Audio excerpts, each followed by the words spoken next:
This is your debut feature, and you're in Cannes.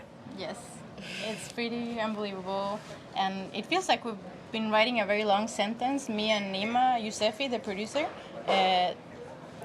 from the very beginning, and now it's finally like a period to start the next sentence, which is where Clara meets the audience, which is, yeah.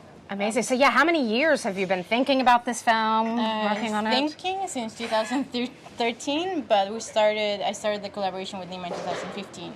I mean, there's lots of different ways we could describe Clara and Clara Sola, the film. How do you describe it to somebody who knows nothing about it?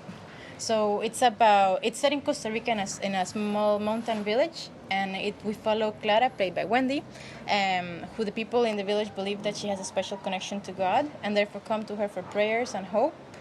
But during the journey of the film, we follow her liberation from this role that is kind of weighing on her, and through this liberation and empowerment, she finds like an empowerment in herself and finds like a sort of mystical and sexual awakening, because being the saint of the town is not compatible with having a sexuality.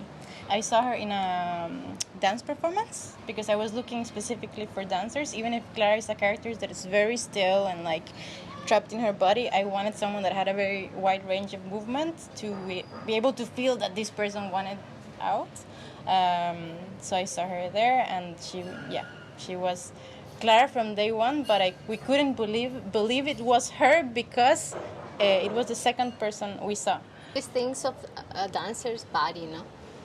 All that a dancer can find in the body, not only moving a lot from the outside, but moving a lot from the inside, and that's what she wanted, I think, and we connected very, very deeply since the beginning.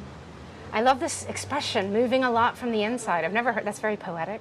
The film itself is very poetic. In a way, it's a story about my time growing up in Latin America and growing up with partly like having sexual fantasies I couldn't talk about because it's a Catholic and more conservative country, even if it's a lot better now than before. And and about traditions being passed from women to women. I have a lot of women in my family, but still is a very traditional, way of, you're expected to be in a very traditional way in a way. And I really wanted to do a Spanish language feature for my first feature, and I wanted to go back home for that. So we location scouted for a year, looking in different places. I wanted somewhere that could have a bit of cold feeling in a way, and the green is very intense. I wanted it to feel it's a fictional place, so I wanted to have, I don't know, some sort of magic and fog and all this thing. And the community was very supportive. A lot of the characters are people that live right by there. The neighbor, the owner of the house is a character. So we got people from there and kind of trained them.